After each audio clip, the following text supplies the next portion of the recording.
5 out of 10 of Accordion Shop Cape Town. My name is Stanislav Angelov, your accordion advisor, your accordion teacher, your accordion specialist. Those of you who have found this video are either looking for lessons on YouTube to learn by themselves, or you have already watched the previous 4 videos of this series. So welcome, and if you haven't seen the previous 4 lessons, I would recommend you do, especially if you're a beginner. In the previous lesson, we for first time tried to play with 2 hands together, and hopefully you went through the exercises that I demonstrated there. I would like to remind that all these exercises can be downloaded in a PDF format, and you can have them in front of you when you practice. I also put in the link of this video website for those of you who are still new in learning how to read music, a link to a website which is specifically designed for reading music written for accordion. And also I would like to remind you, if you enjoy these lessons, that you should subscribe to this channel and support me and in that endeavor. And then also there's a link to a site called Buy Me a Coffee, where you can buy me a coffee, which I can use for upgrading my equipment and producing more videos and better videos for you to enjoy. In the previous lesson, we learned, besides playing with 2 hands together, we also learned how to play the C major scale just with the right hand. One thing I would like to address in this lesson is also the usage of the bellows. If you remember in lesson number 2 or number 3, I suggested one thing, that when you are, let's say you have opened your bellows, you've played something and now you're about to close it. Before you press the note, your left arm already is pushing in, and only then you press the note. And when you finish that note and you want to open now, before you start actually playing, your left arm is preparing for that movement. In other words, the left arm starts the direction of the bellows before the notes are pressed, either in the right or in the left hand. So there is the C major scale, and we were changing bellows on every bar, and in each bar we had 2 minim notes or 2 half notes, which are 2 counts each, and we count 1, 2, 3, close, 1, 2, 3, open, 1, 2, 3, close, 1, 2, 3, open, 1, 2, 3, close, 1, 2, 3, open, 1, 2, 3, and close, 1, 2, 3, 4. Playing scales on any musical instrument is not fun, and I know that, so therefore I have written a little exercise for you to play the same scale with an accompaniment with the left hand, and at the same time we will practice our left hand notes. So in the left hand we're going to use only the C, the C major chord.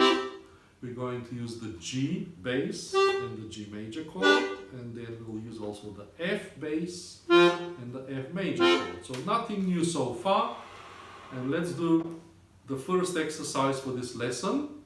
So we'll play the C major scale exactly the same as what I did earlier with the right hand, and we'll just add accompaniment to that. 1, 2, 3, 4. 1, 2, 3, close. 1, 2, 3, 4. 1, 2, 3, close. 1, 2, 3, open. 1, 2, 3, close. 1, 2, 3, 4, open. 1, 2, 3, 4. As I said earlier, there will be a link with this exercise sheet music at the description of this video. Just click on that link and it will take you to the website accordions.co.za, where you can download this page.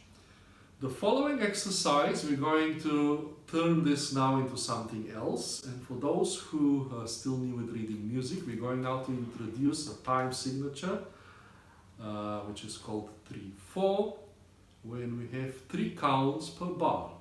And we're going to play the same C major scale, but now every note will get 3 counts, which means in each bar we'll have 1 note of the scale, And we're going to change the bellows on every bar, means after every note.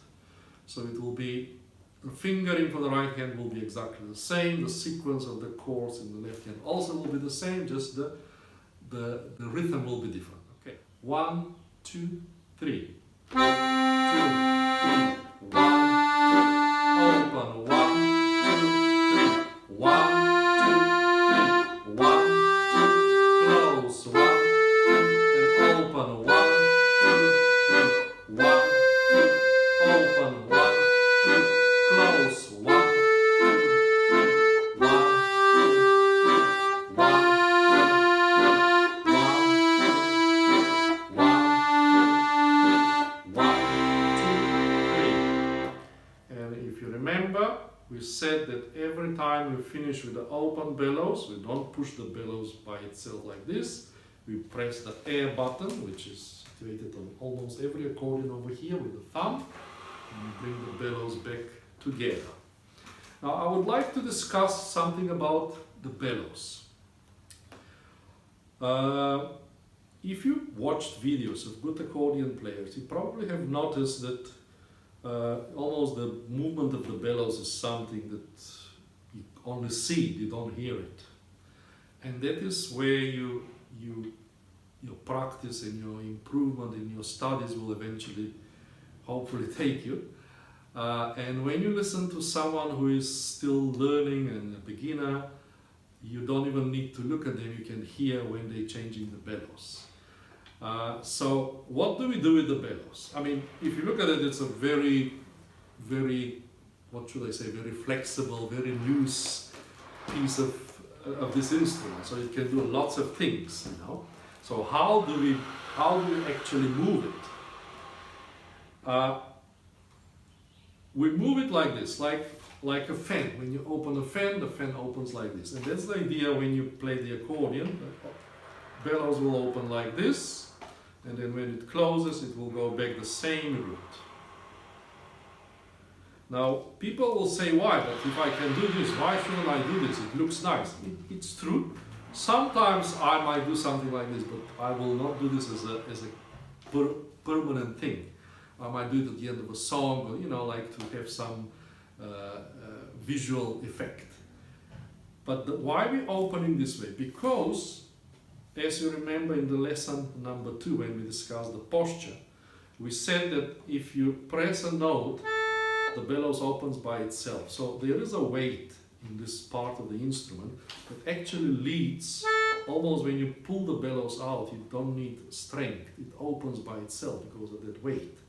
And now when the weight is there, and your hand is normally around in the middle here, it's natural to open like this. Anything else, it will be extra effort on your left arm. And then when you close, again, why would you close like this? Again, this will be extra effort to your muscles. So the point of this is that you don't want to make it difficult, you want to make it easy and comfortable. In the next lesson, we're going to discuss more about how often do we change the bellows. What is the idea? What is the concept? And now we're going to move on to the next exercise of today's lesson. And it's a new scale that we're going to play with the right hand, and it's called the G major scale. And before we move on to the G major scale with the right hand, let's have a look at our exercises and discuss what happened.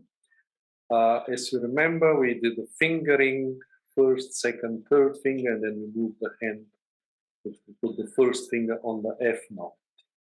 Exactly the same fingering will be used for the G major scale. But there is something new in the G major scale, and let's have a look at it. I will try to make it a little bit bigger. Yes, I think it should be better. This is the treble clef. This is our time signature, the 4/4, and there's a little thing here which some of my younger students like to call a hashtag. Because they are children of the social media, and I always have to tell them this was a sign that was used many centuries before social media came out, and it had a different name, a different purpose. So this is called a sharp, This is when we start using the black notes of a piano keyboard, and this is to make a note half a step higher. And in order to play the G major scale, which will start the scale will start on a note G, that's why it's called the G major scale, we need to have an F sharp to actually have the same tune as we had for C major, but now it will be starting from another note. And so when we have a key signature, we always try to remember that before we start playing a song or a scale. And when we reach the note like that, like in this case is the F, any F that we find in the scale of this exercise has to be with the sharp. So we have to play an F sharp there. And there now also we're going to learn 4 more notes today. As you remember, last time we learned the A, the B, and the C.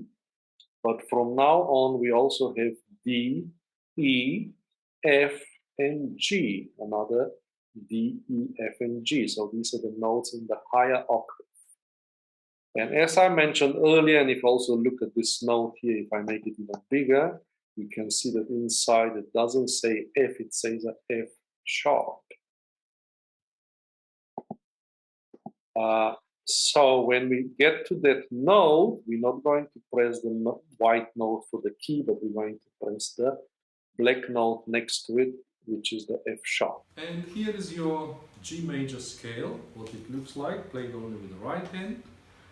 Just before I start playing it, I'm going to go through the notes, just to find where is that black note. So we start with the G, A, B, C, D, E, and this is the F note. So because that is a F sharp, I'm going to reach to this black note, and this will be my F sharp when I get to that note. So there it is now, with exactly the same fingering, 2 counts for each note, and we're going to change the bellows again every bar. 1, 2, 3, 4. 1, 2, 3, 4. 1, 2, 3, 4. 1, 2, 3, close. 1, 2, 3, 4. 1, 2, 3, 4. 1, 2, 3, open. 1, 2, 3, 4. 1, 2, 3, 4. And that is your G major scale with the right hand only. One little tip. A lot of beginners, when they start learning accordion, and because we bring the black notes not too soon, they would play and their fingers are somewhere here. And when you need to play a black note, suddenly it becomes very far. So if you notice, when I play, my fingers are over here on the white notes. So if I need to play a black note, I'm not far. Like here, I was like that, and there was my F sharp. It was just a little stretch for the finger. And now we're going to move on to try to learn the first song. I'm not going to make any big arrangements for these lessons. I will use a song that you find in one of the accordion methods that I find useful. And probably some of you have already seen them and bought some of the books, the Palmer and Hughes accordion course. As you know, they go up to book 10, if I'm not wrong, and a lot of those books will have 1A, 1B, to A, to B. I personally don't find the A and B useful because most of it's repetition of the actual number book. Just some extra exercises, maybe here or there will be an extra song. So if you ask for my advice, go and buy 1, 2, 3, 4, 5, 6, 7 and so on of that course. However, I also combine it with another course that I discovered maybe 20 years ago, and I've been using it all this time with great success for students that have gone through that book. I will type the name of these 2 courses in full in the description of the video. So the other course is an Italian book by the Bérben publishing company in Ancona. And it's called Metodo per Fisarmonica, but don't worry, it's not in Italian, it comes in 3 languages, whatever is written there. It's in Spanish, in English, and in Italian. so you can practice your other languages. And if I combine the two courses, it works really well for my students. So there is the first song that I recommend we'll start learning today. Merrily we play along. So as you can see, there is first few exercises for you to get used to it. Again, I'm reminding, always practice each hand on its own. So they've given us only 2 bars. And again, we're in 3/4 time. 1, 2, I will play only the right hand. 1, 2, 3. 1, 2, 3, 1, 2, 3. So this is what the right hand does. The left hand only does C bass and C major. 1, 2, 3, 1, 2, 3. And again, we're playing the left hand note staccato. So the idea is eventually that you try all these little squares that you see on the music by themselves. So you first try the first note. 1, 2. You try this a few times. So 1, 2. As you've noticed, it's quite a thing to hold the one note with the one hand and then play staccato notes in the other hand. Then comes your little square, which is just this. And then comes the next square. 1, 2. And the last. 3.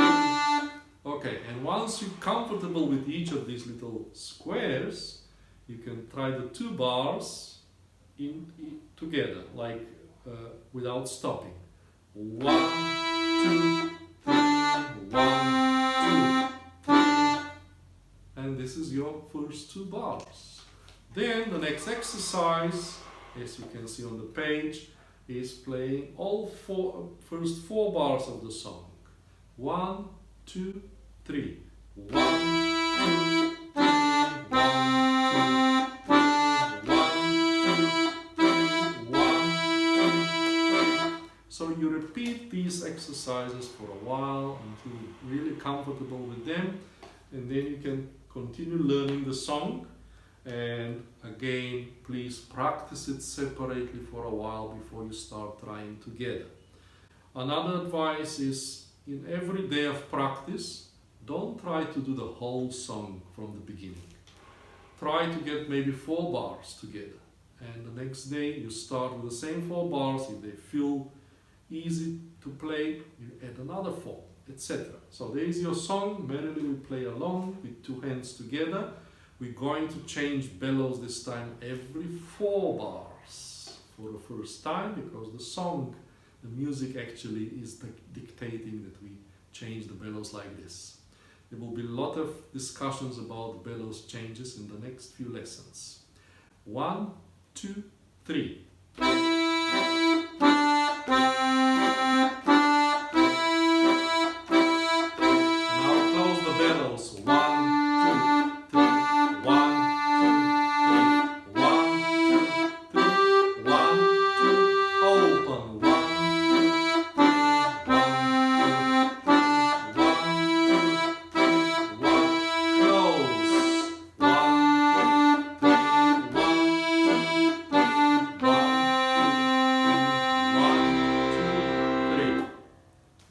Thank you for watching, and if you enjoyed this lesson, remember to subscribe to this channel.